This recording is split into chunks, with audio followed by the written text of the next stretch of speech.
This is our land, a land of peace, a land of quiet, a land of natural wonders. Open country, of rolling hills, of small towns, tall buildings, a land of people, a land of prosperity. But causing this progress, this prosperity, is a force. A force that has turned open fields into huge factories, replaced tall buildings with taller ones, has caused small towns to burst into suburbs, reconverting church, school, and the highway, the city, the store, the home, the very land itself. The force that turned quiet, contented peacefulness into the rush and growth and strength that is today is the spark of discontent, the desire for improvement, and the willingness to do something about it, from splitting atoms to splitting peas. Robert P. Soup Anderson, and here with me are the non-identical twins, Happy and Pee-wee. Hiya, soup fans everywhere. The gentlemen here are going to demonstrate how we split peas for our soup rather than crush them and lose the flavor. Yes. You notice the rather intricate machinery, the pea soup, the pea sorter, and I thought so, that one was a dud. That's right, an automatic reject feature of the machine. Now, unlike some soup manufacturers, we're not much interested in how many cans we can crank out every minute, but more in how good our soup is. In fact, when my friends say to me, Robert P. Soup Anderson, how come no one else but you can soups with real delicious homemade flavor, I tell them it's because of an extra ingredient in every can. And that ingredient is time. It's in my delicious split pea, beef burger, cream of chicken, or old-fashioned bean soup. Try some today. Tonight. Today. Week from Tuesday. This dirt road was not made obsolete by concrete. It was the spark of discontent. Certainly this was not worn out when discontent replaced it with this, and then with this. Discontent with ignorance led to this, and to this, and now to this. This was fast enough until further discontent with time further shortened space with this. The same spark of discontent finds us on the edge of outer space.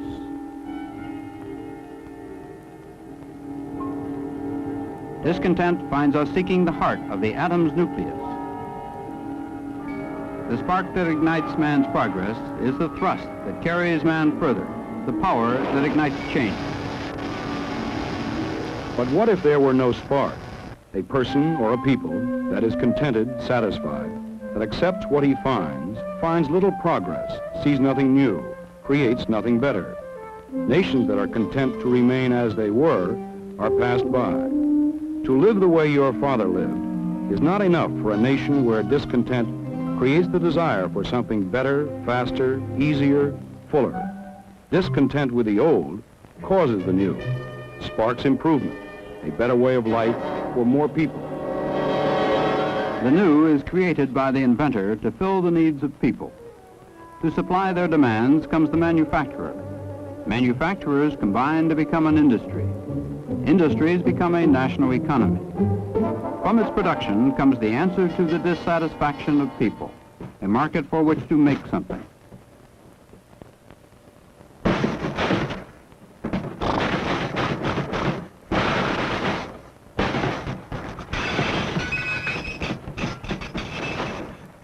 The same spark in manufacturing does not start with a machine that makes something.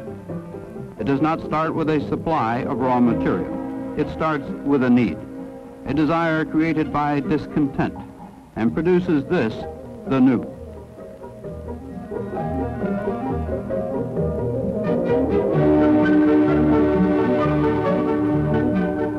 Whether it be manufacturing, servicing, or communicating,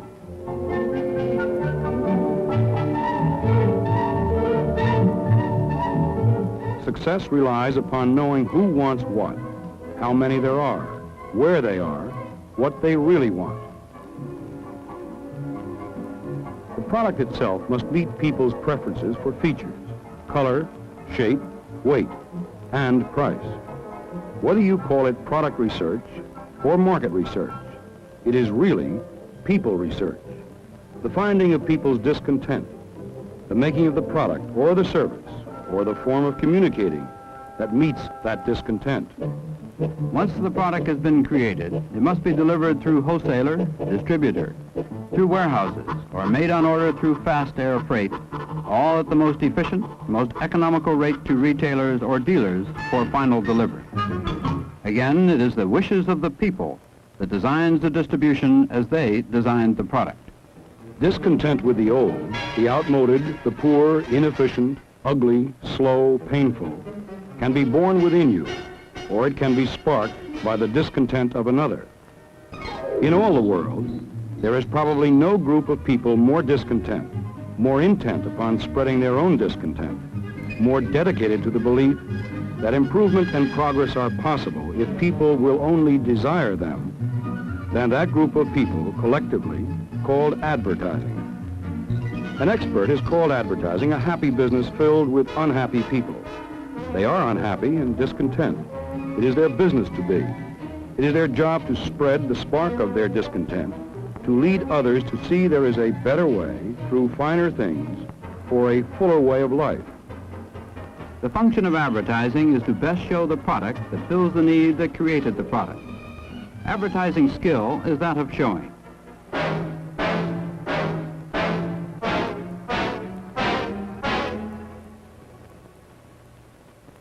But above all, the function of advertising is to show the need and to offer the choice of products to meet that need.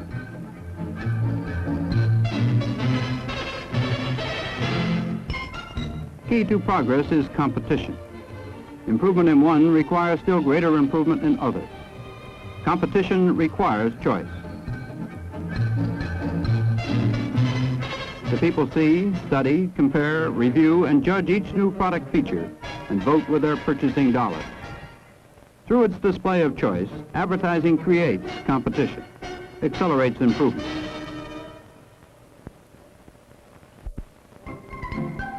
Advertising provides you your choice in everyday things like dentifrices.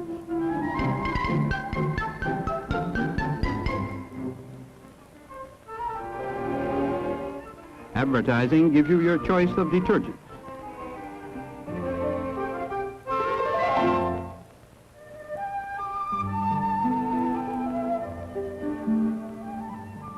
Advertising shows you your choice of deodorants.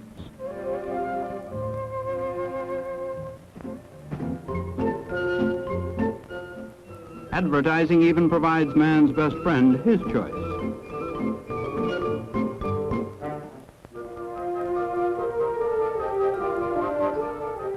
Advertising offers you candy.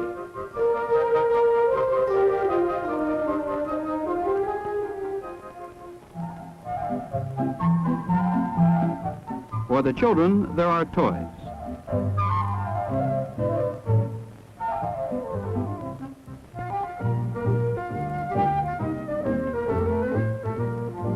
For the entire family, a choice of soft drinks.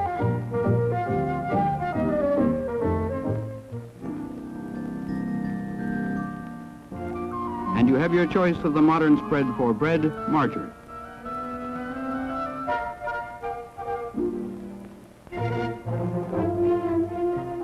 Advertising shows the need and offers the choice for more lasting things as well. For example, finance.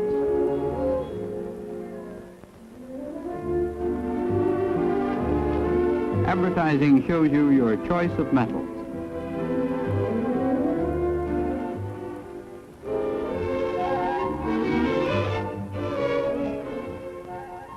Which one do you want for your home?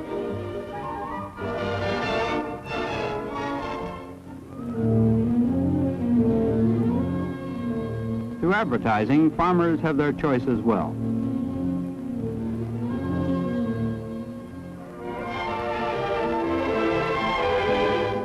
Why be content with the old when there are better ones?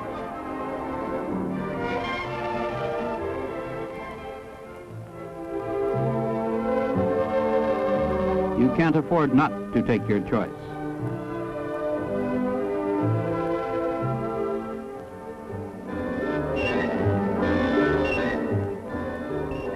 Advertising has shown you need no longer suffer with headaches.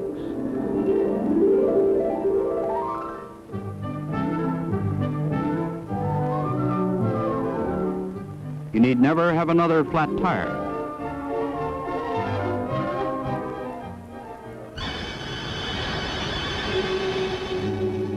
And you need never be bothered by these.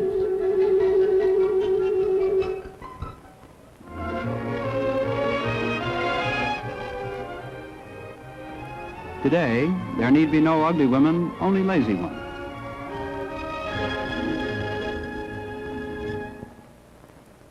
Advertising not only provides you the product and your choice, it also adds to the product itself, contributing that factor that so often leads one product to success. Cigarettes are but a blend of burley, flue-cured and oriental tobaccos, until advertising adds the refreshment. Advertising highlights the fun. Advertising shows the excitement. And advertising adds the filter. Automobiles are a clever combination of steel, aluminum, and glass, until someone adds the fun of going places. Advertising adds the fun of seeing things.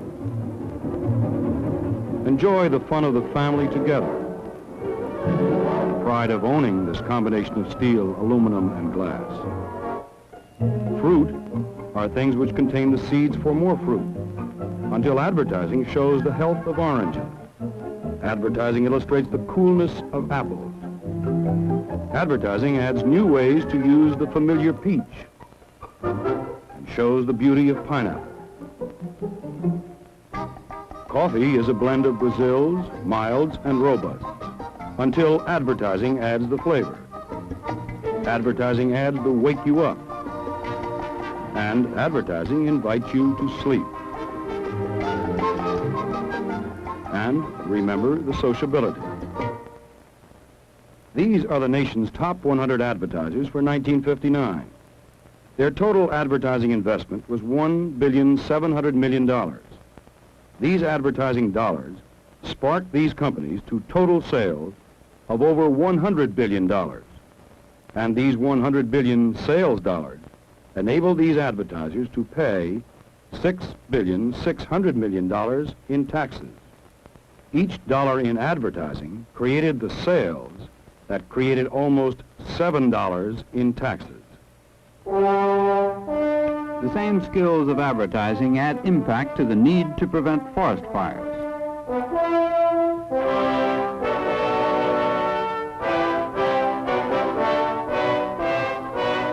There are accidents to prevent.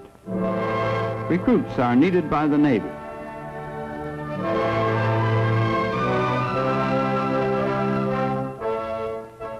Better schools need to be built. Today's advertising sees the basic needs of people, and discontent with their being overlooked employs its skills to create the same discontent in others. Discontent that can help end the discontent.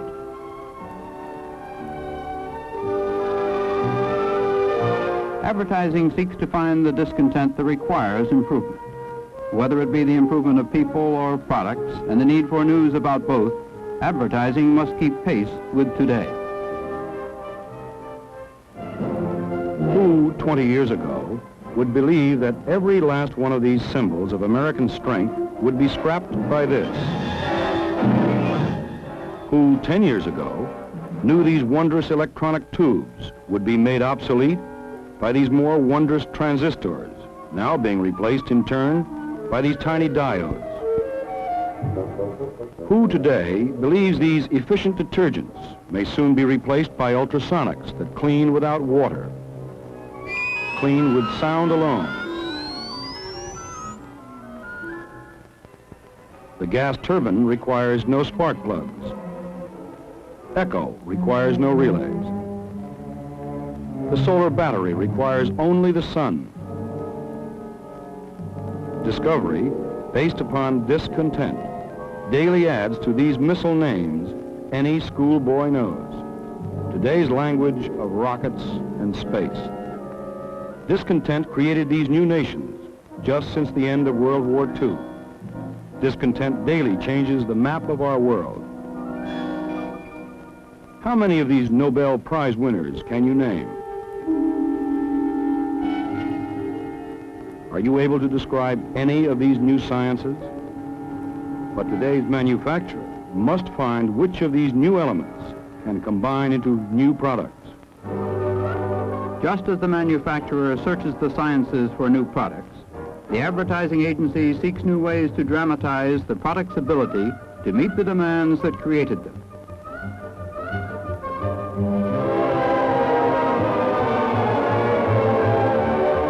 The advertising agency must select the right products of the right clients.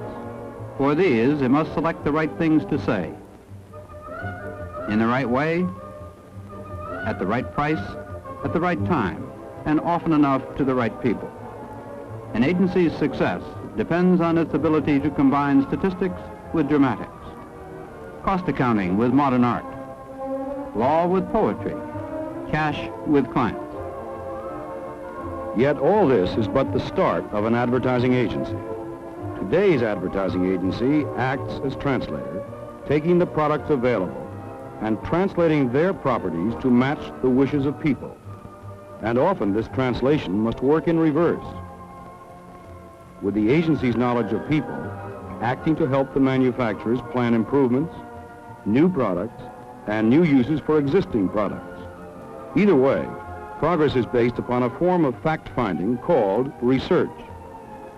All the research of copy and consumers and media and markets combine to provide an increased understanding of people. From this understanding of people and their needs comes the product and its advertising, a combination which matches product with need.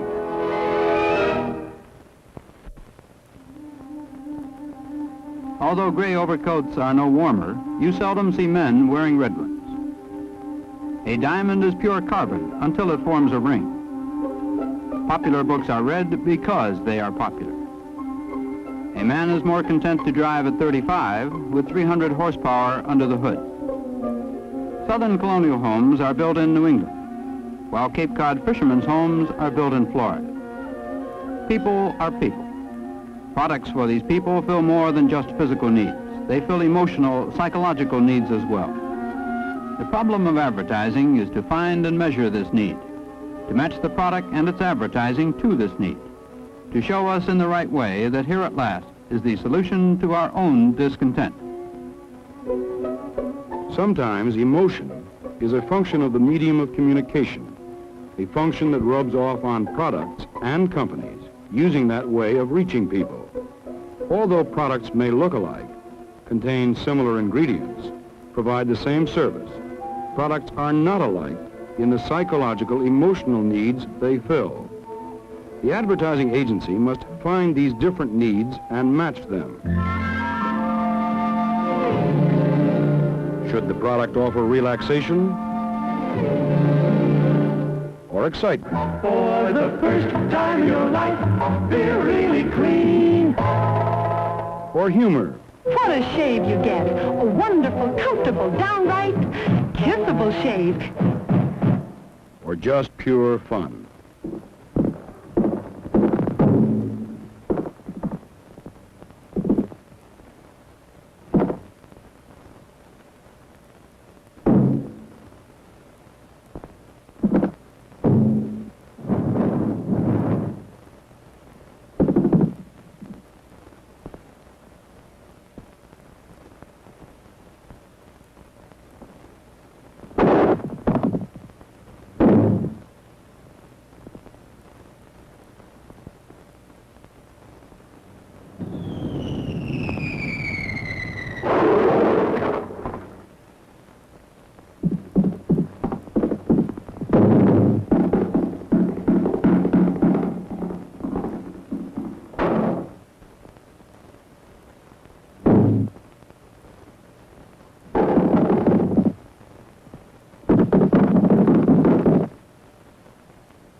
Advertising is most people's chief source of news about products and about stores which sell these products. When today's shopper decides on a purchase, she may consider items and price, but she also considers the store and its image. We measured the changes in people's image of a store as changed not by corporate image advertising, but through the television advertising of specific products. From seeing items, shoppers shopped more, and more of those who shopped also bought. The image of the store itself became more modern, more friendly, more a place to meet one's friends.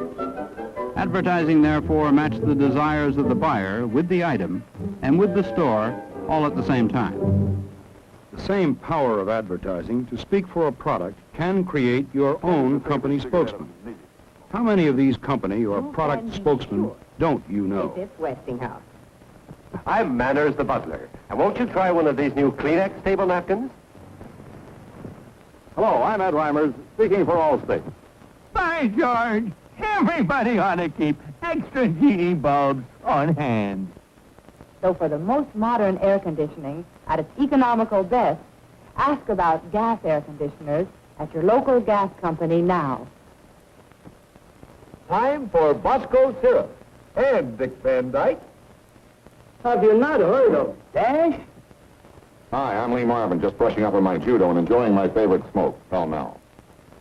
I don't think I should be up here, Bert. Nonsense, Harry. You're the client. The art of the advertising agency is more than just finding the right things to say in the right way. It must find a way to bring its statements to your attention.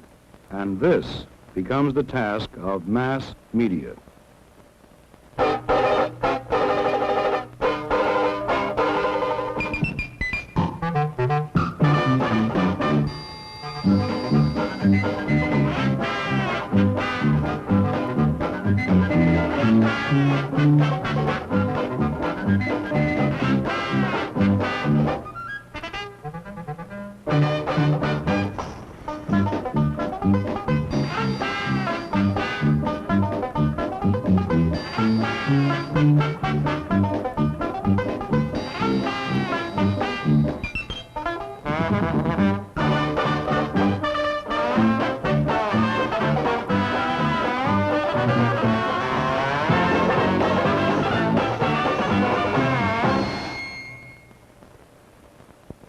In spite of your efforts to attract people to what you have to say, sometimes the public is slow to seek you out.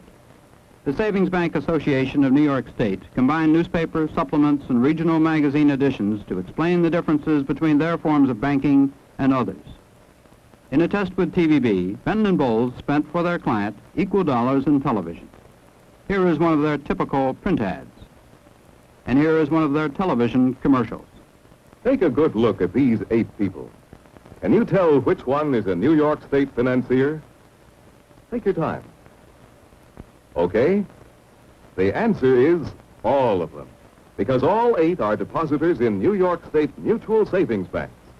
What makes them financiers? In a word, investments. Their dollars deposited in New York State savings banks have helped finance more homes in our state than all other banks combined, have helped build new highways, new schools, hundreds of projects vital to a growing New York State. All this and more is accomplished with your savings dollars while they earn generous dividends for you.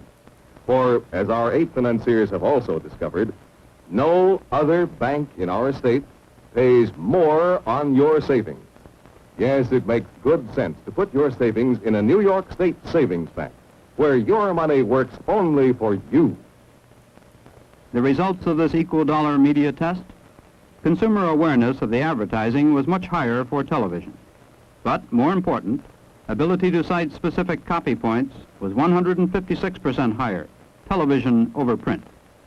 The intrusive nature of television enabled the Savings Bank Association to bring its important message to people who should be aware, but who won't make the effort.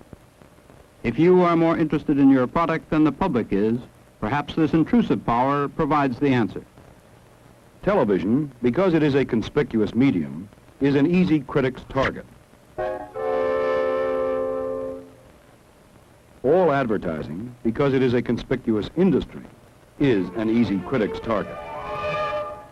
Yet most critics blame both for supposedly forcing people to buy things. Too seldom is advertising blamed for not sparking enough discontent to lead people to action. Where's the critical demand that should be there for more insurance advertising?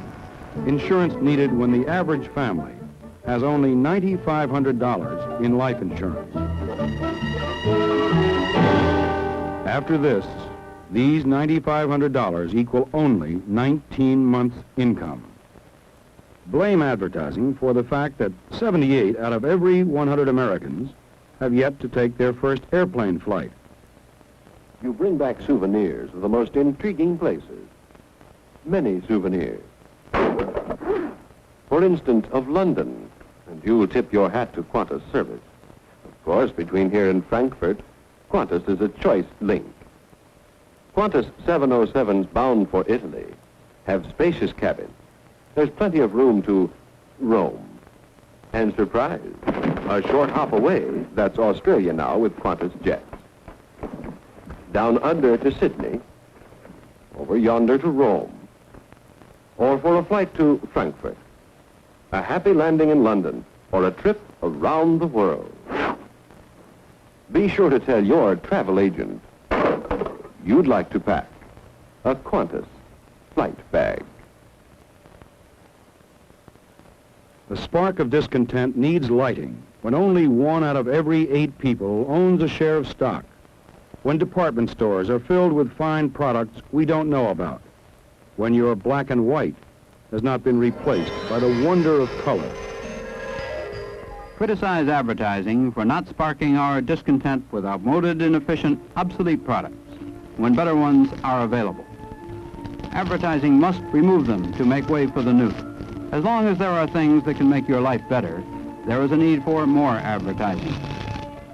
Between 1940 and 1960, America's total population increased 37%. But people aged 20 to 29, the age groups from which new personal salesmen originate, declined 2%. 2% fewer people to sell 37% more people.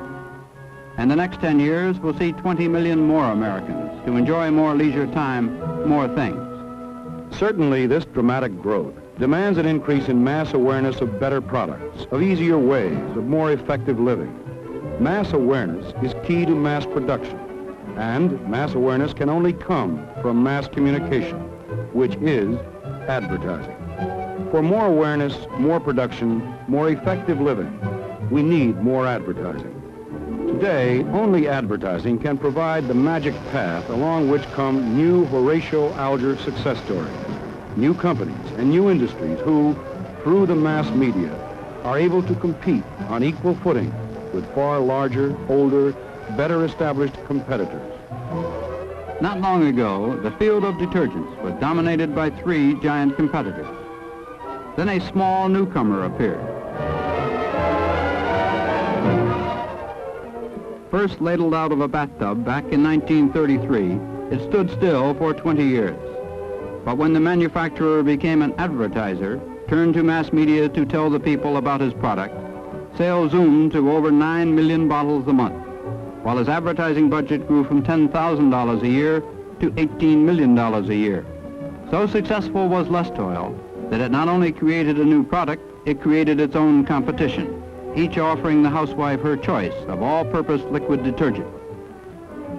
The days of individual initiative and of personal success are not over. The days of the small beginning are not numbered as long as the mass media exists to offer new things, to unlock the discontent of people, and to start them on the road to better products. Advertising, therefore, must help spread the demand for progress.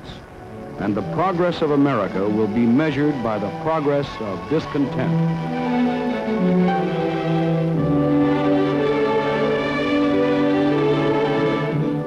It is the responsibility of all of us.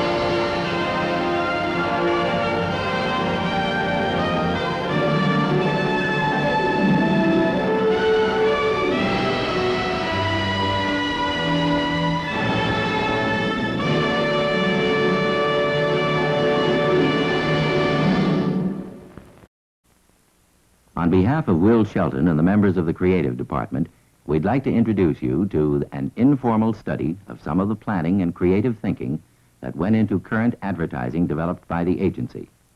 Today, we plan on looking at a few commercials selected by the copy group heads, and then we'll see what we can learn from a close look by the creative directors at some commercials created by other agencies. To start things off, here's today's leadoff man. I'm Paul Wald, speaking for Gleam Toothpaste. As you know, Gleam is a classical case history of a packaged goods product that rode to fame and fortune on the basis of an advertising idea, that Gleam is for people who can't brush after every meal as they should. The problem we face is to continue to hammer away at that theme, and yet constantly come up with fresh, interesting, and different looking and sounding executions, so that we can continue to attract and hold viewers' attention.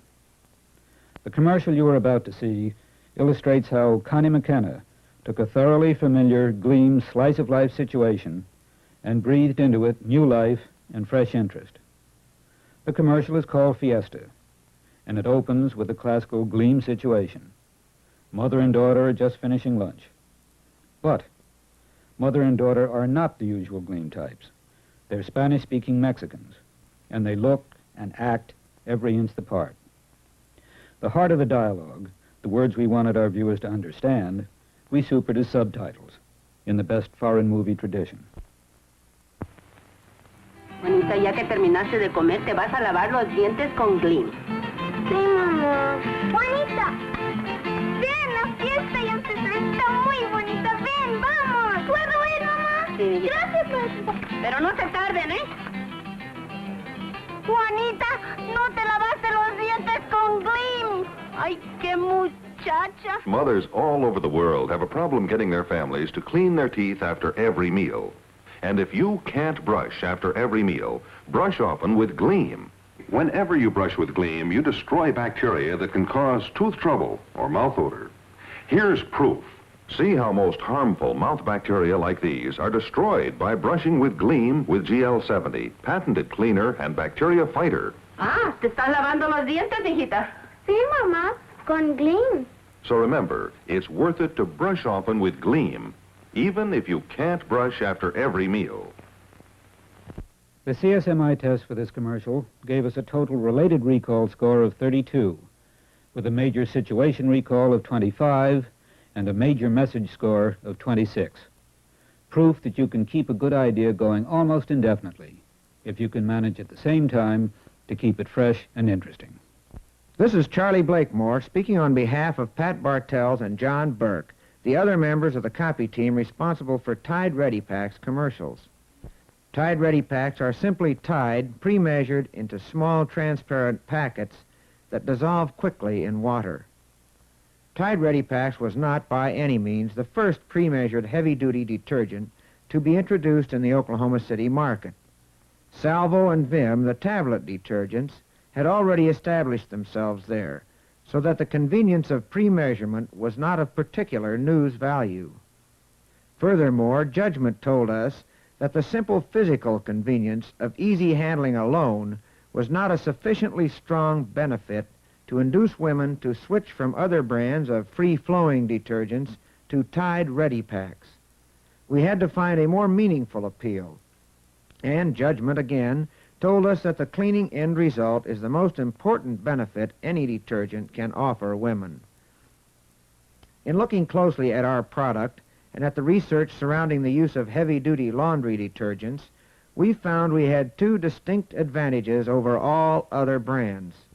One, with our half-cup size, a woman can use 1, 2, or 3 packets to get the proper amount of cleaning power for each of the 3 most typical kinds of wash loads: light, average, or heavy.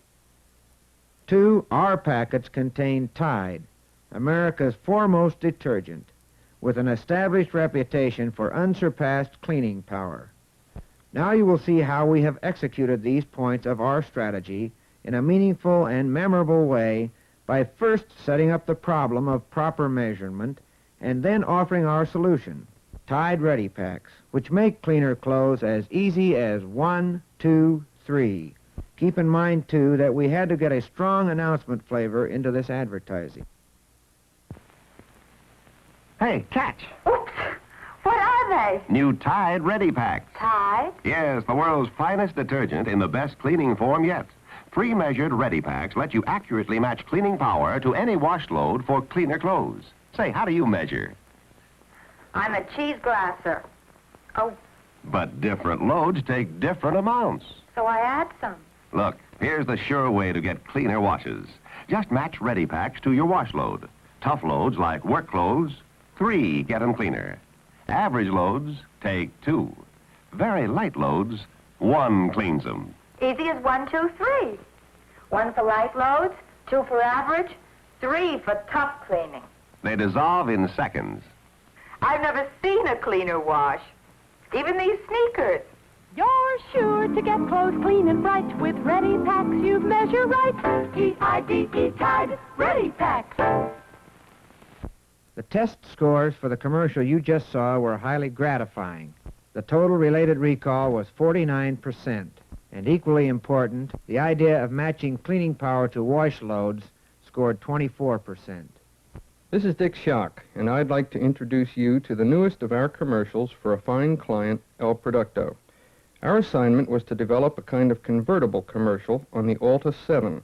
This is a special pack containing 7 El Producto Alta cigars. The basic commercial had to sell both the cigar itself and the economy and convenience of the pack. During 1 month, however, El Producto will offer this pack at a special price, and so the basic script had to be adaptable. You're going to see this adapted version promoting the special deal. Let me point out a few things about this film. First, you'll notice the music immediately. It's very cool jazz. You see, this cigar appeals to the younger, sophisticated smoker, the style leader, or at least those who think they are. We wanted the commercial to do the same. The voiceover announcer is sort of cool, too. Jack Willett and Len Rubin dreamed this one up. Jake Boyd and I did some high-class supervising on it. I think everyone enjoyed every minute of it. Ed Rizzo produced it. Even our client feels it's a swinging commercial, and that's showbiz. Presenting the Alta 7 by El Producto. 7 El Producto Alta cigars. 7 of the coolest, longest, mildest cigars you've ever smoked. Packed in this handy case that folds to fit your pocket and protect your cigars. 1 El Producto Alta at 15 cents is a great solo, but 7 high-styled, naturally mild Altas in this handy pack. That's an unbeatable combo. The Alta 7 for only $1. And now, here's a special Get Acquainted offer. You can get 7 Altas for only 77 cents, a saving of 23 cents. Look for this special Alta 7 Get Acquainted pack. Get 7 high-styled, ultra-mild Altas for 77 cents. And save 23 cents on El Producto's Alta 7. This is Helen Andrews, copy group head on Tide General Laundry. The film commercial you are about to see is announcement advertising for the brand's new improved product. The strategy is summed up by the words, "New improved Tide adds new freshness to the cleanest wash you can get." To achieve the greatest interest and believability possible, it was decided to use real housewives who had discovered Tide's improvement for themselves and were enthusiastic about it. For naturalness of speech and to add human interest, we used the hidden camera technique. To cast our commercials, we contacted women who had written fan letters to Procter & Gamble about the improved product. Now, one would imagine that women who write fan letters to a detergent are a bit odd, but they turned out to be intelligent, friendly people who appreciated the improved product and simply wanted to say so. When you see the film, I think you'll agree that Mrs. Minuti is very nice indeed. She was first visited at her home by Maggie Garber of our casting department. Then she was invited to what we called our test laundry. There she was interviewed about new improved Tide. She could not see the cameras, and the microphone was concealed in the light fixture above her head. Martin Slattery, our producer, worked out the details of this difficult shooting, and we ended up with 20 minutes of excellent film footage. To make it possible for the film editor to cut this footage to the proper length, our copy group then studied the typed verbatims of the interviews and put together 1-minute scripts that flowed logically, followed the strategy, and contained no illegal claims. It was a fascinating puzzle to solve, quite unlike the traditional writing and producing of television commercials. I noticed the difference. Tide was always good, but the new Tide is much, it's improved. It is better. No, I find it much better. Mrs. Nicholas Minuti is telling us about new, improved Tide. She doesn't know she's on camera. I even showed my husband, I was just, I can't believe it. How does he feel about it? Oh, he's happy. He's happy. Even, his T-shirts around here from perspiration. And I used to tell him change off, and but still, man, sometimes. But they come clean, just clean. His underwear, they come so clean. Which I'm really thrilled about, because I love to hang out a clean wash. Well, I noticed that my clothes smell clean. It's like taking the fresh air in, which I love. Mrs. Minuti, do you know you're on camera? Oh! Yes, as Mrs. Minuti discovered, new improved Tide adds new freshness to the cleanest wash you can get. In testing, the Mrs. Minuti commercial received a total related recall score of 27, a major situation recall score of 24, and major and secondary message scores of 15 and 23. A second commercial in this series, Mrs. Laverty, scored a 34 total related recall. The difference in scores may be because Mrs. Laverty makes a more positive opening statement about new Tide's cleaning ability. This is Irv Son. The creative execution of our current Crisco campaign is somewhat of a novel departure from traditional food advertising, in that it shows the end result of good food in objective terms rather than subjective responses. The purpose of our current copy strategy on Crisco is to announce a new Crisco formula specially designed to make digestible fried foods with no greasy taste. Our reason for selecting this copy strategy was based on information received in a recent CSMD study on shortenings. This study showed greasiness was one of the major concerns women had with fried foods. However, many women attributed this greasiness to animal fat, and conversely considered vegetable fat to be non-greasy. Therefore, we felt the concept digestible fried foods with no greasy taste made a strong selling story. In its introductory period, our creative group, consisting of Barrett Brady, Warren Rogers, and Ed Corley, felt the best vehicle for the new Crisco campaign would be an announcement-type commercial. This would give a high degree of newsiness, authority, and excitement to our promise. The announcement commercial we liked best incorporated an objective demonstration of non-greasiness by means of a white glove test. We felt this test was such dramatic and visual proof of our promise that we used it as the framing structure of the entire commercial by opening and closing with the demonstration. In support of this demonstration and promise, we offered the following reason why. New Crisco was both highly unsaturated vegetable shortening and had added special protection against greasy taste. I'm putting on a white glove to show how chicken fried right in a revolutionary new shortening is so light and crisp you can pick it up after normal draining with a white glove. And look, there's so little grease, you see no grease, feel no grease, taste no grease. Here's the shortening, new highly unsaturated Crisco for digestible fried foods with no greasy taste. New Crisco has an exclusive vegetable formula with added special protection against greasy taste. No other shortening has this formula.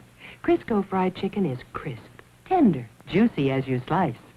So for digestible fried foods with no greasy taste, and for baking too, use new Crisco, the finest vegetable shortening. And see no grease, feel no grease, taste no grease. Try new Crisco for digestible fried foods with no greasy taste. The importance of this promise, the drama of the execution, and the single-mindedness of the commercial resulted in a total related recall of 33, with a major message score of 24, and the white glove demo score of 19. And now for that look at some other agencies' work. Please bear in mind that the creative directors are forced to pass judgment without knowing marketing objectives, copy strategy, or client considerations for these brands, which is a considerable handicap.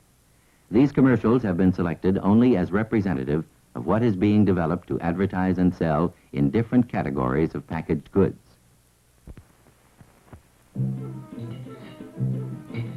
Cheer in your wash makes the difference. Cheer gets it white. See the difference. Wash is so white. What a difference. Cheer, cheer, cheer, cheer, cheer. What a beautiful whiteness Cheer gives you. A whiteness that's deeper, fresher, so white that most people can actually see the difference. It's a dazzling Cheer whiteness. And when your white things are this white, you know your colored things are right too, because you judge your whole wash by the white things. So switch to Cheer. Cheer with the exclusive Blue Magic Whitener. Only Cheer has it, which helps explain why. Cheer in your wash makes the difference. Cheer gets it white. See the difference. Wash is so white. What a difference. Cheer, cheer, cheer, cheer, cheer. This is John Burke. This Cheer commercial is one of a long series that features the idea, Cheer wash is so white you can see the difference. So we are not dealing here with a new idea, but hopefully with an execution that breathes new life into what has proved to be a valid copy concept. It follows such notable executions as the Cheer window test and the Dick Stark Eyewitness series. Alas, it does not inherit the mantle of greatness. I would guess it would score a 12 related recall. The reason for this is that the opening visuals, namely across sections and down shots of washing machines at work and suds being added and a Cheer box coming closer and closer, are not new and are not grabbers. The jingle is good, but a jingle alone will not do it for you. As for the housewife in the bathing suit, she's just great. But this towel scene is imagery which does not visualize end results convincingly, at least to me. And the one-way reflecting glasses she wears are unfortunately a distraction. Once we left the girl on the beach, my interest flagged. I believe we were again shown the insides of a washing machine and sung to. This commercial lacks conviction and does not prove the selling proposition. It attempts to be a memorable execution and misses the mark. This place, home of joy. A gentle story begins. Time, sunset. This lady have busy day, but not finished yet. Must wash dishes one more time. Oh, you think very strange she not have wrong face. I explain. She wash dishes different way. She use new, very different liquid, crystal clear. New, crystal clear joy. Lady see joy look very mild, crystal clear. And lady knows joy not hurt pretty hand. New joy mild as lotus blossom. A pretty little hand stay nice and soft. Moral of story. Nice lady who use joy, not have long face, but have nice hands. You come back to home of joy very soon, nice lady. This is Gay Bondak. One thing can surely be said for the Home of Joy commercial. It's different. Different from previous Joy advertising. Different from competitive liquid dishwashing detergent advertising. For that matter, it's an unusual approach for P&G. Soft sell, quiet, no claims except it leave pretty little hands nice and soft. Because it's very mild, even look mild. Mild as lotus blossom. The only demonstration in the commercial is the pour shot to show that New Joy is very clear. Its clarity is linked immediately with mildness. And the only statement relating in any way to performance is, make many more suds. It's hard to evaluate this commercial in logical terms. What it has in the way of a distinctive execution may well make up for its lack of hard selling or competitive drive. However, the grapevine says that in tests it got good overall related recall, but was weak in registering specific selling points. This may be because of the difficulty the average woman viewer has in identifying herself with the woman in the commercial or with its oriental setting. Saran Wrap. Saran Wrap is a wrap unlike other wraps. This is the original plastic food wrap. It does a far better job of keeping fresh food fresh, crisp food crisp, and moist food moist than any other wrap. It clings so tightly, clings to any shape. Saran Wrap is crystal clear. You see your food as it really is. It's not out of sight, not hidden to be forgotten and wasted. Moisture in the food stays in. Drying air stays out. All the goodness, all the flavor is preserved, protected. Saran Wrap unwraps, rewraps, unwraps, rewraps without cracking or breaking in the folds. Saran Wrap is tough, strong. It is without a doubt the best protection you can give your food. Get Saran Wrap, a product of the Dow Chemical Company. I'm Sam Sutter, commenting on the Saran Wrap commercial. Here are the good points. First, the product is introduced early in the commercial. Early product introduction, within the first 10 seconds or so, is characteristic of high-rated commercials. Second, this commercial demonstrates the product in use. If a product can be demonstrated, do it. Third, good use is made of close-ups. That's important, especially in poor TV reception areas. Now for the bad points. First, can you remember one all-important idea? Probably not. There are too many ideas. We'll tick them off. 1, Saran Wrap is unlike any other wrap. 2, it's the original plastic food wrap. 3, it clings to any dish. 4, it is strong. 5, it unwraps and rewraps over and over again. 6, it keeps crisp foods crisp, moist foods moist, better than any other product. That last one really is a big promise. All the other product characteristics could be made to support the single idea of crisp foods crisp, moist foods moist, better than any other product. Second, there are no supers to burn in the basic idea. Supers would help. Third, there were 3 demos, the cake demo, the water drop demo, and the egg demo, all proving different points. Fourth, pictures and words ought to work together. Did you wonder why the eggs were there in the strength demo? No reference at all was made to them in the audio. Finally, here is an ideal product for side-by-side demonstration against competing kinds of wraps. Saran promises that Saran Wrap keeps crisp foods crisp, moist foods moist, better than any other product. Okay, put the other kinds on the screen. Show me. Okay, that's it, and thanks for your attention.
Creativity. A coiled spring.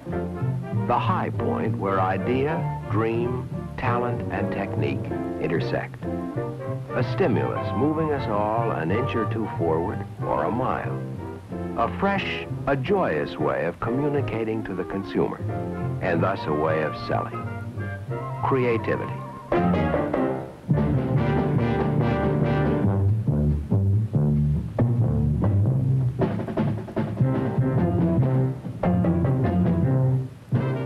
For creativity in newspaper advertising, this is only the beginning.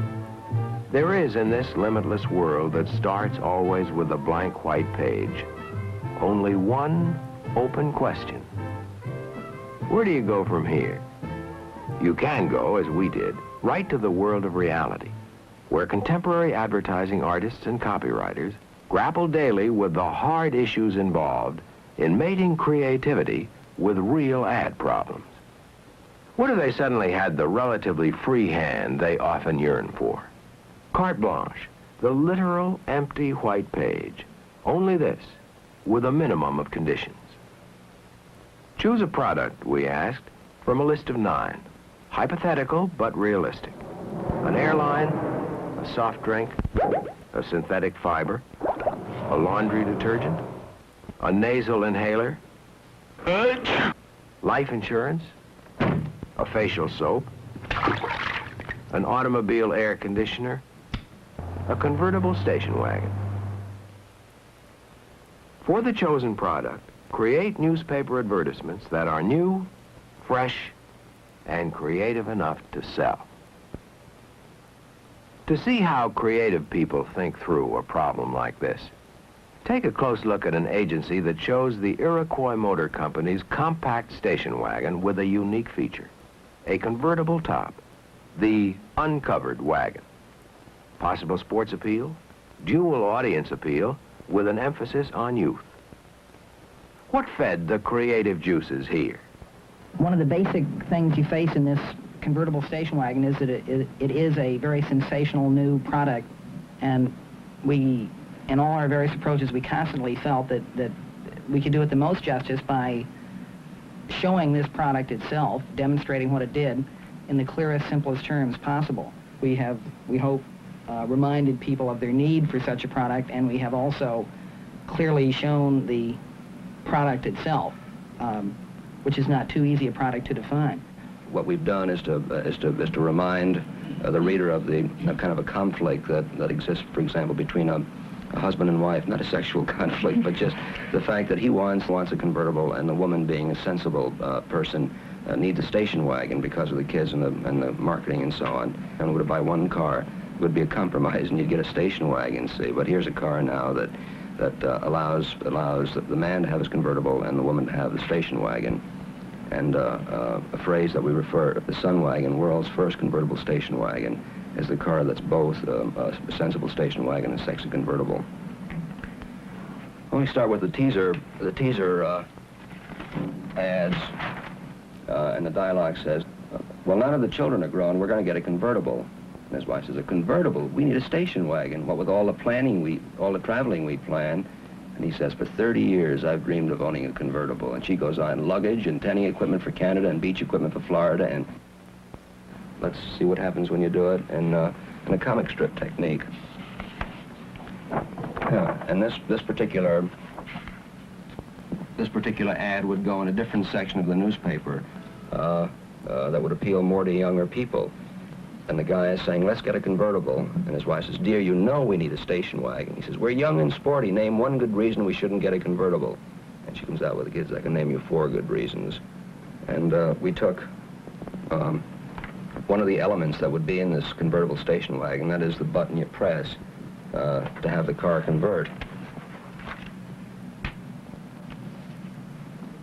And again, because of the large size of a newspaper, it allows you to get a great deal of white space around an illustration, and I guess works like silence in a television commercial, or like music, if you will. Now, a straight, sensible announcement ad would be one simply that showed the car in action, that showed the station wagon turning into a convertible.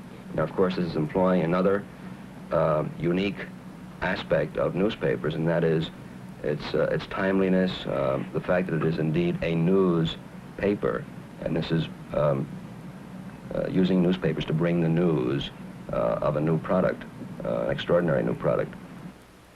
Because we talked about how big newspaper ads can be and the value to be derived from its bigness, the ads can also be very, very small. In the case of an automobile, people who are interested in buying cars will look in the classified section So here are a couple of classified ads, 4 lines deep by a single column.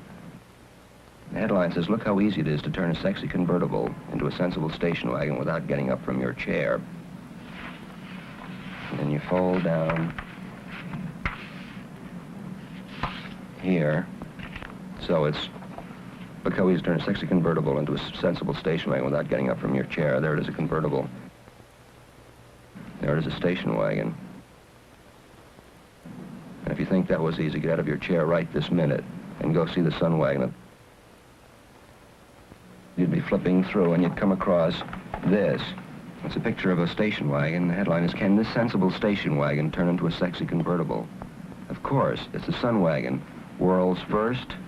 To find out what, pull page to right. Convertible station wagon. See the Sun Wagon at Iroquois Motors. Now, some people, including myself, read the newspaper after reading the first page from the rear end forward. So if you've got that perverse habit and you're reading from right to left, you would come across this thing like this. It says, "How in the world can this sexy convertible turn into a sensible station wagon?" You turn to page 28 for an answer. And it's a station wagon. So that for the price of 1 spread, 2 spreads, you end up essentially with 1 spread, 2 spreads, 3 spreads. And each one of the spreads works as a total ad by itself. In one instant you've got a station wagon, and the next you've got a convertible. But ordinarily you can't show that kind of thing in print. But we've done something, I think, that comes very close to being a demonstration in print. I think works effectively.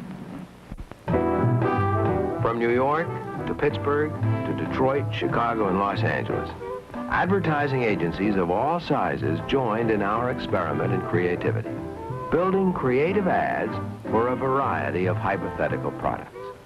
And after creating, explained, and analyzed. Why not, one agency thought, use the light touch for an airline ad to create warmth and get the ad read? Fun and games. Take the seriousness and fears out of going up in the air. Besides, the newspaper is a personal possession. So the next step is active involvement of the possessor. Fold it yourself. Participation by the reader. Or at least the possibility of it, which is just as good because it makes the ad memorable. Now, why not put the silence of print to good use to dramatize the quietness of jet travel?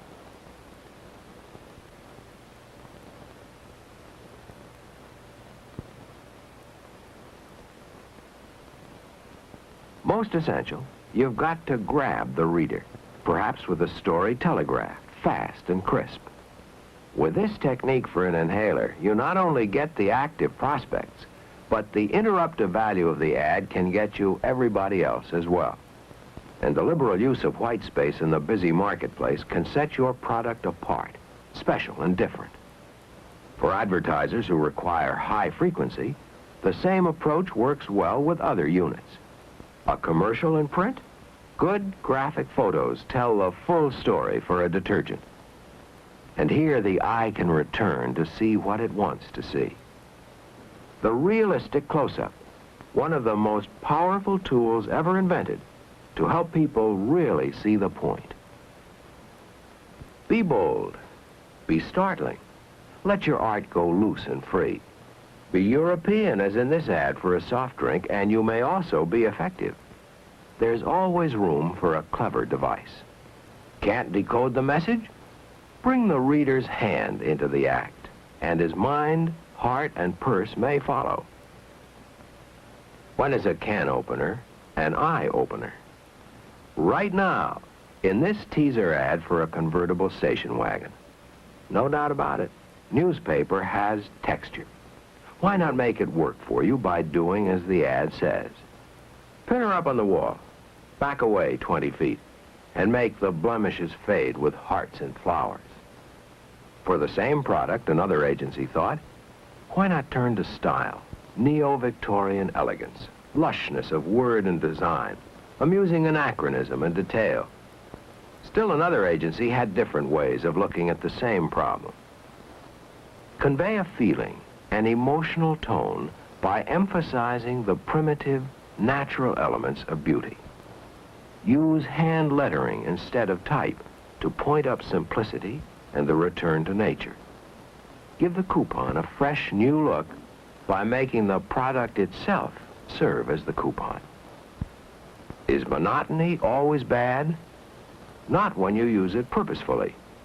Then break it to build a memorable image of strength for a synthetic fiber. Is op art art? Do the lines really move? Do you get a sense of hot or cold? What does it matter, so long as you're effective? Here, the message for an auto air conditioner is carried graphically by color and pattern. How to sell an intangible like insurance. Invoke adult memories of childhood. And to capture mood, use illustration techniques from children's books of long ago. When in a newspaper, behave like one. Use newsiness and even a news format to communicate the ad content. News and events to attract readership and entice travelers to the airline's key cities. Color in newspapers is a wide-open world, an outlet for creativity in production and flexibility in use. A building block ad with individual interchangeable plates allows the ad to run as black and white, as 2-color, or as 4-color. A few hints from one agency. Use strong lines, a bold sweep of color. But mostly, get a good idea. Will good ideas for national advertising be equally good for retail ads? While we're experimenting, why not try some? Participation. Involvement. Try on the blue coat. Newsworthiness. Use yesterday's front page to frame the merchandise. The newspaper format. The ad surrounded by other ads with editorial flavor. The instant message, fast, crisp. On the other hand, an ad that keeps the mind and senses busy. The use of the comic strip technique. A teenage romantic drama. A trip through a department store. From dresses, to shoes, to handbags, to a happy ending. Pop art, borrowed back from the pop artists who took it from the newspapers in the first place. John, I'll never leave you in that kind of pinch again. I hope you've learned, choke, your lesson. Next time, gasp, buy my shirts at Baxter's.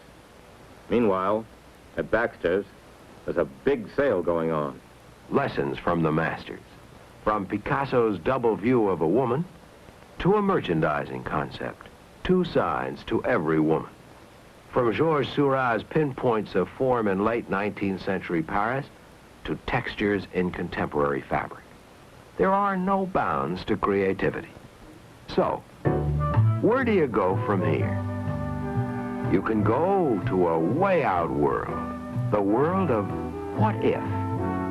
What if the giants of art and literature had turned a fine creative hand to the making of newspaper ads for the moving of merchandise?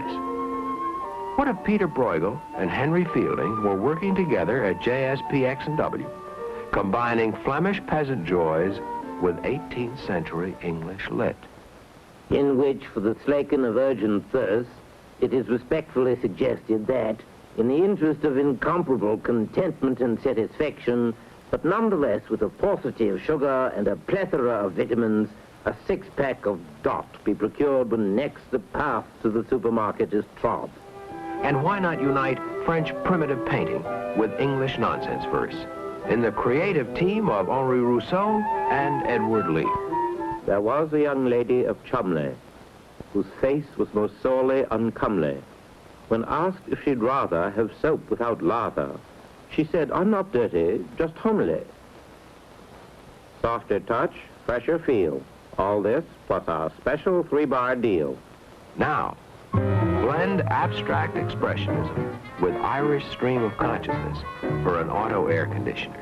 To wit, Jackson Pollock as art director and James Joyce as copy chief. Cool's day. In car cool, humidity cool, vade me cool, as a cool, cumber cool, coolvin coolish. air-cooled and collected as a colossus of roads, uncooled and uncooled, for in culinary cul-de-sacs culminating in comfort, so cold. Mea culpa, with ices and frigidity for all. Could you go wrong with art by French modernist Georges Rouault and words by America's venturesome poet E.E. Cummings? Fly away, fly away, fly away. Every week on the week, from hereabouts to that-a-way, we help you make your getaway to nearabouts or far away. Fly and pay some other day. Cheap, cheap, cheap. Family fun galore. No props, no tips, no flotsam, just jets, ma'am. From the fine artists, from the agencies, lovely, exciting, delightful, stylish, amusing, inventive, piquant. All this and more. But does it sell? Will it move merchandise? In partial answer, consider this. Everything in advertising technique and concept we accept today without question, not too long ago was labeled visionary, unworkable, far out. Consider, too, although some of what you see may look impractical, many parts or elements with a change here or there may turn out to be eminently practical. Finally, this, for which no hard evidence but much strong logic. All other things being equal, budget, distribution, the product itself, it is creativity that makes the crucial difference in an ad. Creativity. The cutting edge that makes the ad more efficient, gives it the margin of persuasion. Again, will it sell? There's only one way to find out. Try it. So, where do you go from here? Anywhere. Simply anywhere.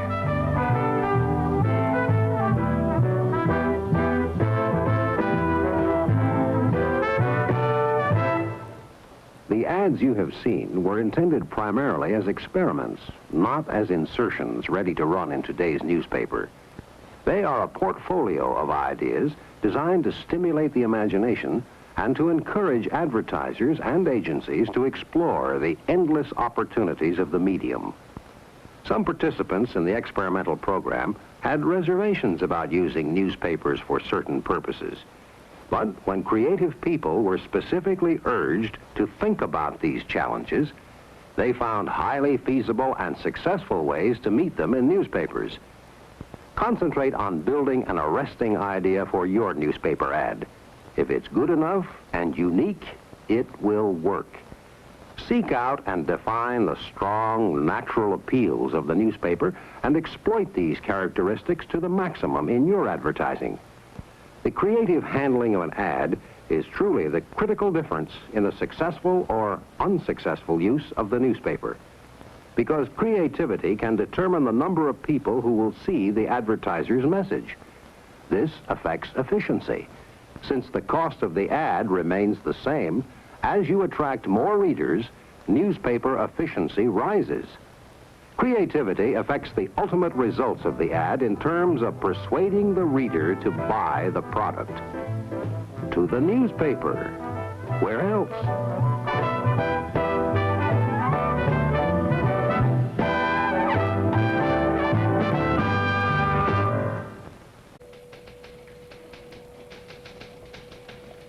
Remember the story about the cub reporter who asked the old grizzled editor, "What do I write about?"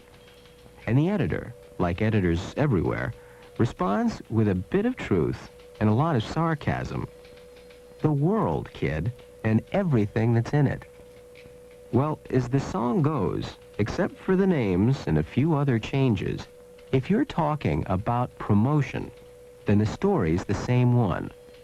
What do you promote? The world of a newspaper, kid, and everything that's in it.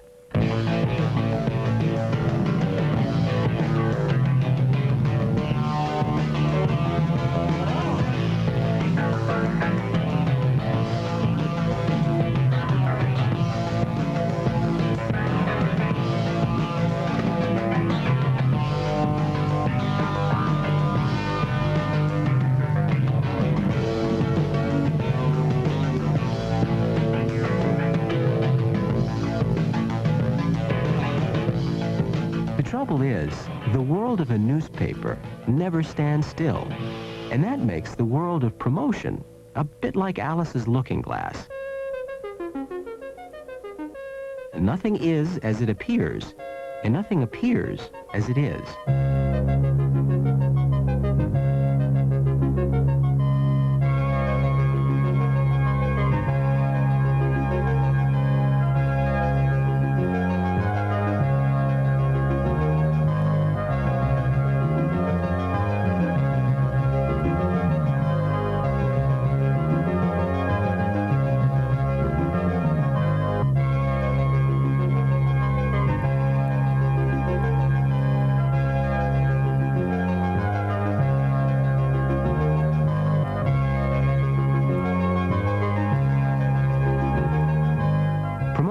Is really a kaleidoscope. Bits and pieces of color and form, hard-edged one moment, scattered and reconfigured the next.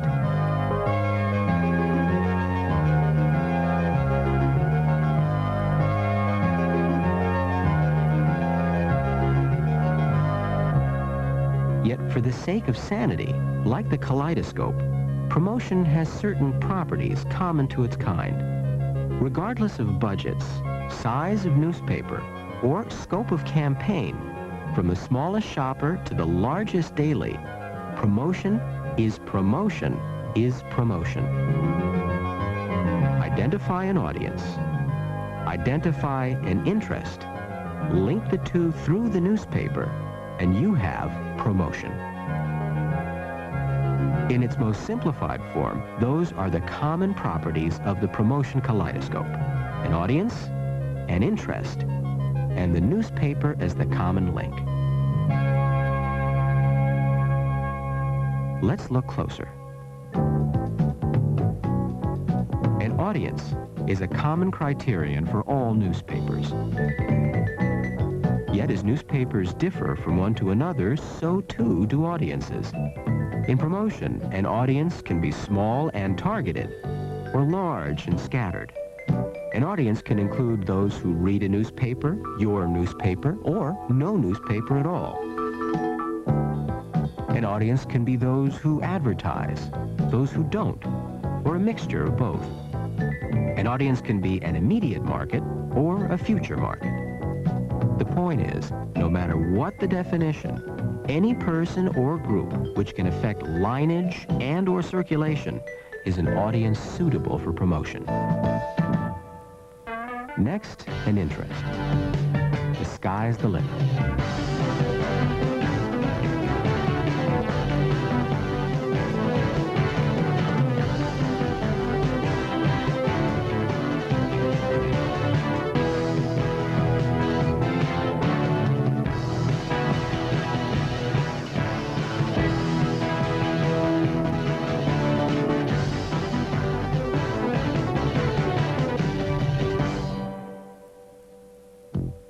By generality, there are two types of interests. Ongoing, like the world's conversational love of politics or the weather, and opportune or timely, like America's adoption of the pet rock or the Rubik's Cube. Ongoing interests are the easiest to identify, but they've usually been promoted by everyone else to the point of redundancy. Yet, ongoing interests are viable avenues for promotion when and if a new approach or angle can be added to the mix. The audience scope is usually large, and interest level is established. There need be only a new twist to create a new promotion possibility and a renewed focus on the newspaper as the source. Opportune or timely interests are more difficult to identify, merely because by the time they are recognizable, they've already peaked in momentum and are likely to be replaced by a new interest. The key to promoting an opportune interest is timing, identifying a growing interest before it is fully matured. And one of the simplest ways to spot a growing trend or interest is to study letters to the editor, personal columns, and editorial coverage of lifestyle topics within your own paper.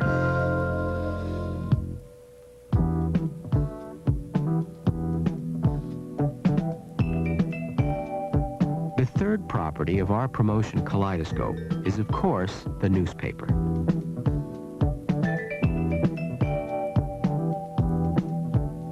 most difficult task in a promotion, after identifying an audience and an interest, is coordinating all the internal elements of the newspaper to maximize the impact of the promotion.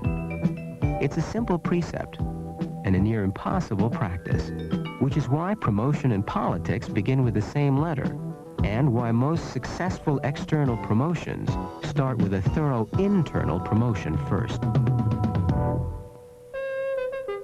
A kaleidoscope is only a kaleidoscope when all the pieces fit together. An audience, an interest, and the newspaper is a link between the two. Those are the properties of our promotion kaleidoscope. In its entirety, promotion is perhaps the most important element of any business, including the newspaper. It can focus attention, change an attitude, or position a newspaper as no other single element of the newspaper can. What do you promote? The world of the newspaper, kid, and everything that's in it. The key to success is the belief in its power. Remember what the unicorn said to Alice.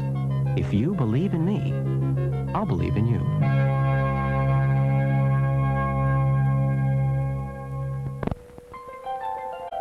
The key to success in promotion is a belief in its power, and naturally an ability to get the job done. But what are the skills of today's newspaper promotion specialist?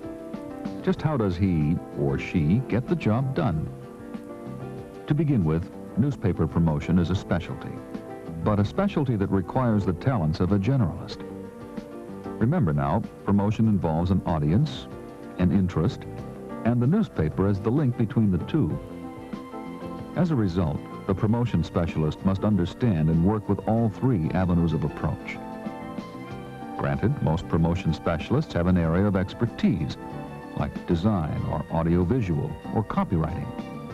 But even still, the promotion specialist must understand and relate a wide spectrum of skills and talents, all brought to bear on a single project or for an ongoing campaign.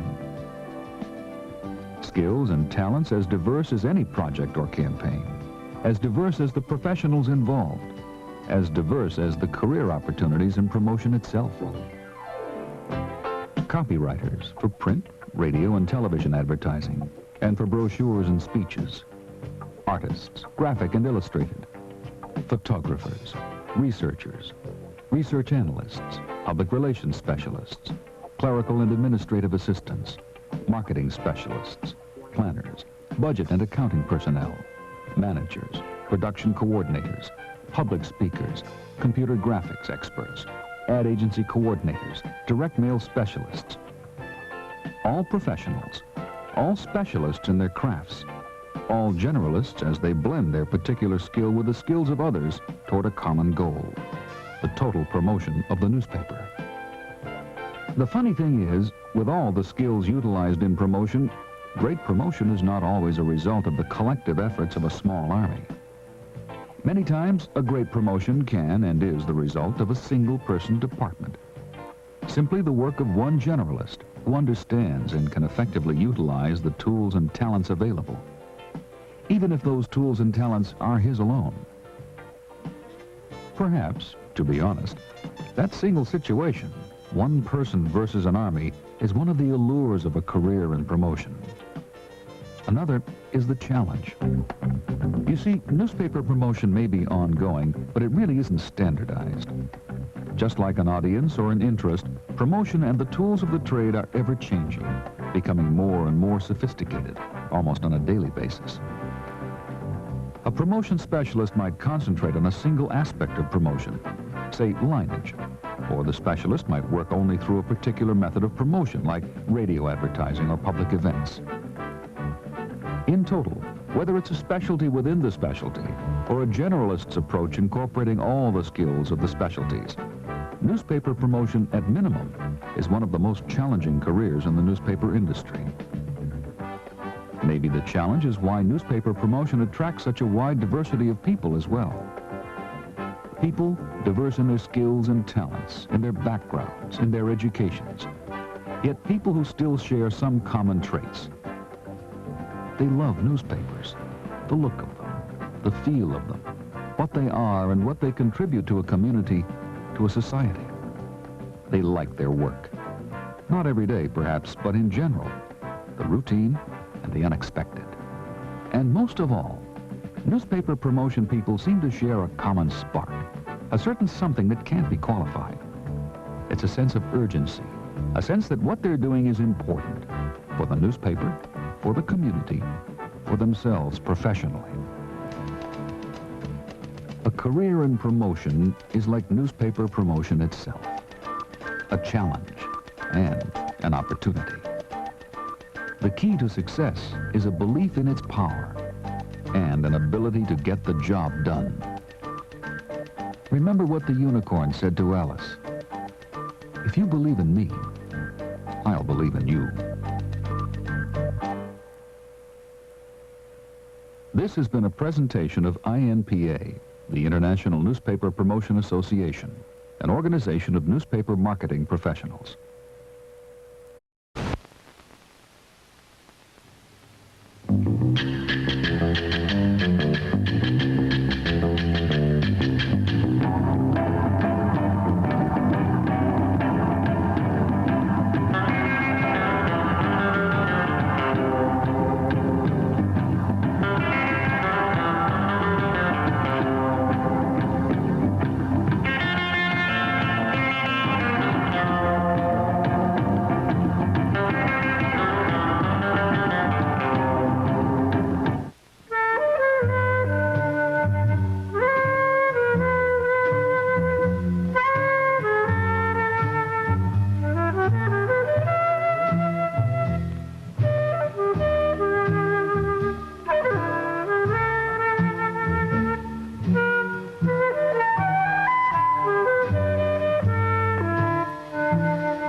Welcome to the wonderful world of Frigidaire, where a whole new generation of home appliances are ready and waiting for you. First, we'll step into Frigidaire's world of water and take a very careful look at the fabulous, easy-to-operate new generation twin tub washing machine. Look, no complicated dials to read or knobs to turn. Just the timer that allows you to select the required washing time, and the wash action selector allows you to choose one of 2 water actions, then set for rinsing and draining. The spinner timer allows you to select the required spin drying time. Just look at all that space, enough to take the biggest, dirtiest load. And while that's in the wash, the first load is in the spin. But you'll never see the spinner working, because when the lid is open, it stops. Then it starts again. Neat, huh? The Frigidaire new generation twin tub is as easy to connect up as it is to disconnect. Just look at it and think about these features. Extra large capacity for bigger washes. Wash and spin dry at the same time. 2 water actions to choose from. Rinse in either compartment, very quick spin dry, powerful drain pump with its own motor, convenient and uncomplicated controls, and of course our little extra, the handy wash basket. Now think about wash day. It could be different, you know. Well now, here we are in the ice world of Frigidaire, where a whole new generation of refrigerators and freezers are being kept on ice for you. This we call the new generation refrigerator freezer. First, the freezer. The specially designed shelf makes for much easier packing. In any freezer, you get ice buildup, so defrosting becomes a problem. But not in the new generation Frigidaire. See that drain outlet and the specially cambered freezer bottom? Like I said, no defrosting problems. Let's move on to the refrigerator. Here we have the easy in and out sliding trays, and just look at all that space. There's place for even the tallest bottles and all the eggs, butter and cheese a family needs. And we've given you a glass-covered vegetable crisper to keep your fruit and vegetables fresh. As for defrosting, well, to tell you the truth, there is no defrosting. A Frigidaire new generation refrigerator defrosts itself. But maybe you don't want a fridge freezer, just a fridge. Well, everything big brother's got, smaller brothers got too. Or maybe it's just a freezer you want. Or maybe it's the 2 together you want. Look, you know what your needs are and how much space you have.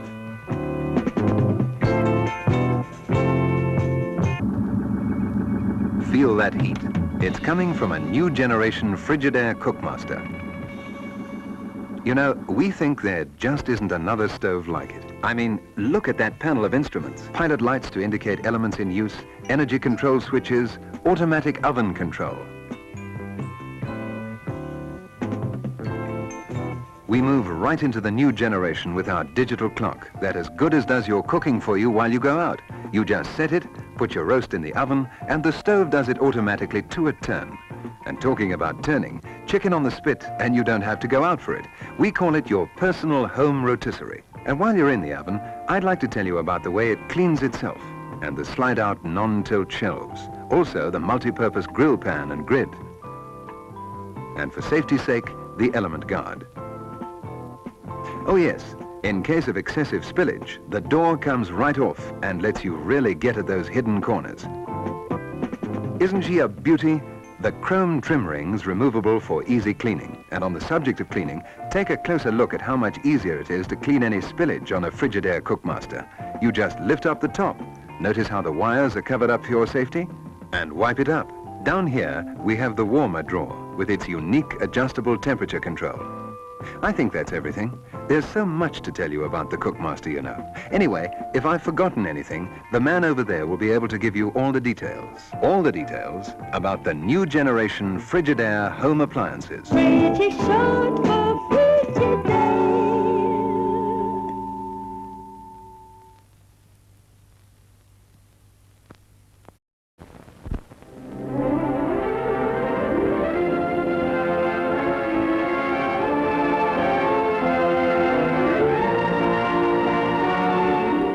Millions of people who are miles apart or a continent's width apart can look up at the same sight. People who speak different languages have the same sky in common. The segment of upper space that we can observe now in a matter of hours, will be seen in distant lands and places most of us will never see. It will be observed equally by all men as the earth turns. The sky links peoples in time as well, for these heavens, hardly changed to the eye, have been there since long before the story of humanity began. In ancient Greece was born the concept of planets revolving about the sun, and with it the idea of traveling in space. Lucian of Samos wrote a tale of a voyage to the moon, which he believed to be 71 miles away. He thought of the moon as a first step in a trip to worlds beyond. Worlds beyond are without number, for there are uncounted suns in the universe, an unimaginable number of solar systems, and some of them may have at least one world like our Earth. But until recently, we have been able to explore interplanetary space only by way of the great telescopes, where even the sister planets of our system elude us. The blanket of atmosphere between the astronomer and the distant planets distorts the details. From these coarsely defined views, we have learned much, but not enough. So we look forward to explorations of the planets by making contact with them, at first with instrument packages, eventually with manned spacecraft. It may yet be many lifetimes before we can go beyond our own sun circle to the outer unknown worlds. But the serious planning that will lead to all accomplishment in interplanetary travel, all conquest of the depths of space for the future, is well underway. This designing of the shape of things to come goes on in many places, and here is one of them. Here is a glimpse of some of the people of one particular organization, whose accomplishments will eventually accrue to all men. These are representative architects of space. This is the research center of Convair Astronautics, a division of the General Dynamics Corporation in San Diego, California. Convair is one of the many organizations engaged in America's effort to probe the mysteries of space, in succeeding steps that may someday make it possible to contact the other worlds. New frontiers always have challenged Americans. Only little more than 50 years ago, the first powered airplane was constructed by the Wright brothers in a bicycle shop. But the conquest of space is a far more complex endeavor. This great plant is a striking contrast to the makeshift facilities of the Wrights and others. There are many other industrial groups like this one, directing their efforts toward the same objective. All are making a major contribution to humanity's exploration of the new frontier that is opening to all men, the space age. The most advanced tools and laboratories would be of little value unless skilled human talent put them to use.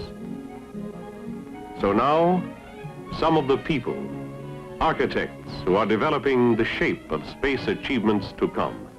People like Kraft Ehricke, a scientist engineer, devising plans and designs for means of space exploration. Bob Horwitz and Walt Varner, specialists in the field of electronic calculation.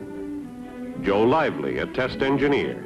He and others in his department have knowledge and particular skills that make certain phases of the whole concerted effort possible. People like Jenny Rowan and her daughter Judith are concerned with vital detail work. Henry Driscoll has a seemingly earthbound talent that is now highly important to the work of getting man into space. Once a watch repairman, Mr. Driscoll studied electronics at a mature age to prepare himself for a specialty, hand construction of minute parts for space vehicles. For many of these delicate instruments and devices, the old skills and expert handcrafting are coming back into importance. Parts for a spacecraft must function unattended and without possibility of maintenance. in a cold, airless void. They must also be transported and handled on Earth or stand alone in the violent rigors of a distant planet, sending information back to Earth. Can the unit withstand a sudden shock or impact? How will each increment function under all conditions? Joe Lively tests the parts for space vehicles and also designs equipment to carry out these tests. Many conditions are simulated, from light to heavy rain, which sometimes may be continued for a period of weeks or months. Dust. How do varying amounts affect sensitive mechanisms? Another test determines the effects of temperature, altitude, and humidity. Elsewhere, other tests are going on. Will the equipment stand the vibrations of blast-off and space flight without damage? The vibration test is designed to answer this vital question.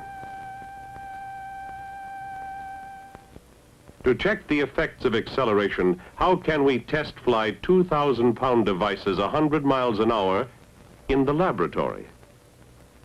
This centrifuge is capable of whirling test units of as much as a ton in weight at such speeds.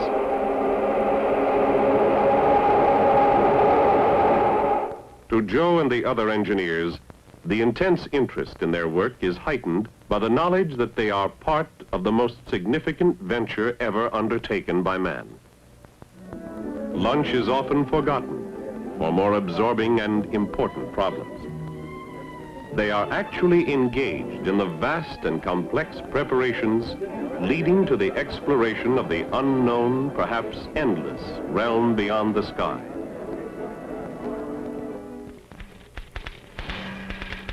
The wonder of the human mind is that faced with a problem too involved to solve in a normal lifetime, it still can create a machine which can do the work within hours. The digital computer can complete in 1 hour sequential calculations which would require a man with a desk calculator as much as 180 years to complete. The analog computer is capable of simulating systems for design evaluation and post-flight requirements. The electronic brains constitute tools without which we could not even have begun the conquest of space. Here is the kind of problem electronic computers can help to solve. On this plotting board, a simulated space flight is being carried out. The purpose? To reduce a mass of calculations about an eventual flight to another planet to a simple graphic picture. This tracing pin represents a theoretical space vehicle about to be launched. Objective, let us say, the planet Mars.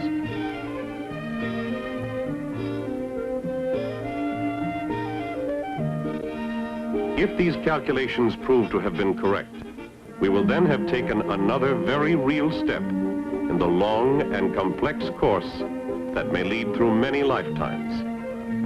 From the design, from the dream here, from the laboratory to the distant other worlds with whom we share the universe.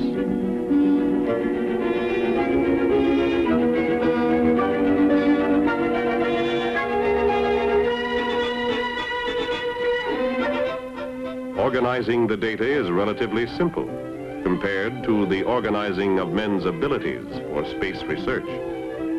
Such planning and direction of our program is in the hands of relatively young men, to whom these projects, advanced as they seem, are real and urgent. One of their tasks involves development of the missile, which forms the propulsion unit for Project Mercury.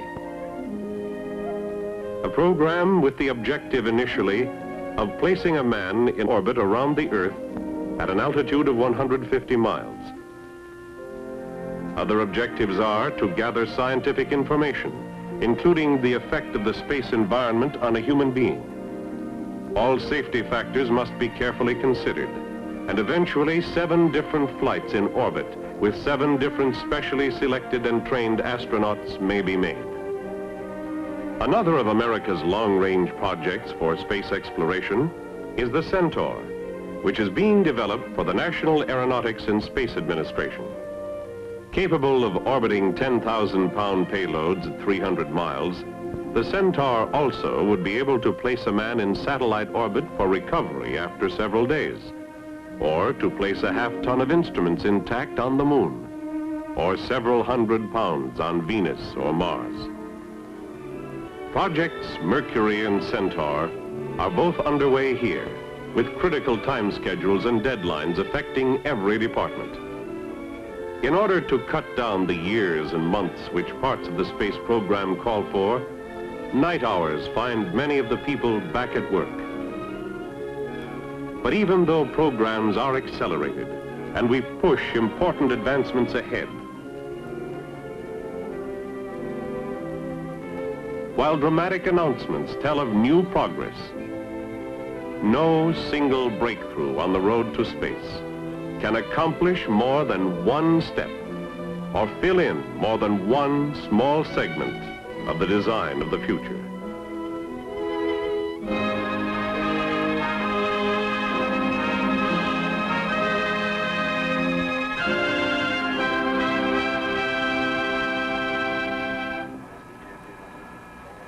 On my mark, the time will be T-minus 60 seconds. Mark, minus 60 seconds. Minus 55 seconds. Minus 50 seconds.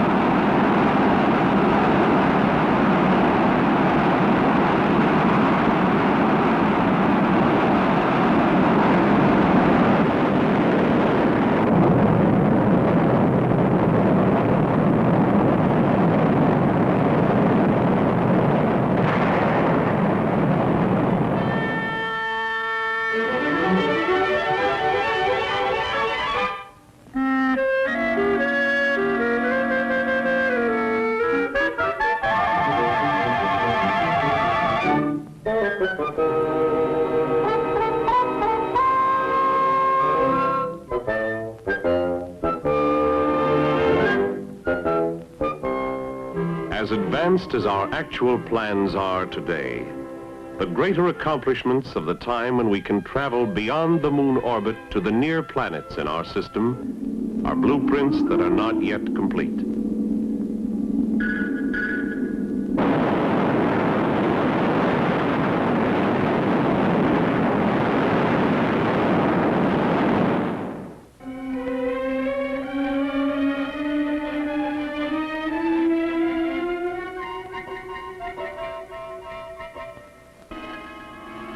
In the long time that will go by, while continually greater accomplishments are made, many will contribute.